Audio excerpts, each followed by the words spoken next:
Durant la période des semis, le canton de Vaud place des corbeautières dans les champs. Il s'agit de piéger les corneilles pour tenter d'éviter des dégâts aux cultures. Ces derniers jours, des pratiques illégales ont pu être constatées. Des oiseaux agonisent dans le Chablais. Nous avons soumis les images à la Direction générale de l'environnement. Je ne savais pas qu'il y avait des corneilles qui agonisaient. Et ça me pose un peu plus de soucis. Ouais. Bon.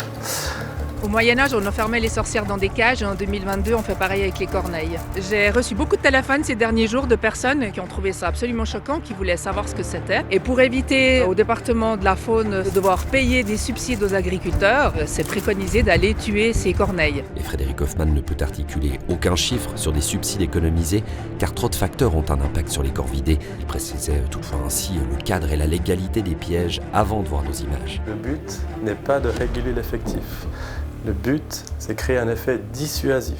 Essayer, je dis bien essayer, parce que la corneille, Dieu sait si c'est une espèce intelligente et avec une faculté d'adaptation assez phénoménale. Normalement, toutes les nuits, ces cages doivent être vidées avec une mise à mort, d'abord par étourdissement et puis ensuite on les euthanasie. Pour avoir pris contact récemment avec le vétérinaire cantonal, cette manière de procéder est conforme à l'ordonnance sur la protection des animaux. Personnellement, c'est pas concevable qu'un animal souffre avant cette mise à mort. La manière dont c'est fait, c'est juste de la barbarie. Ces corneilles, elles ont les plumes arrachées, les ailes à moitié briquées. Il y en a plusieurs qui sont mortes, d'autres qui ont carrément des blessures ouvertes. Là, on ne sait pas combien de temps elles vont agoniser dans ces caisses. On est clairement devant un cas de maltraitance aggravée. C'est très embêtant parce que c'est pas l'idée. Il y a des mesures qui vont être prises de notre service par rapport à ceci. C'est pas tolérable sur le plan de la protection des animaux et non plus sur le plan éthique. C'est inacceptable et ça doit être vraiment sévèrement puni par la loi. La législation fédérale punit qui met à mort des animaux de façon cruelle ou par malice.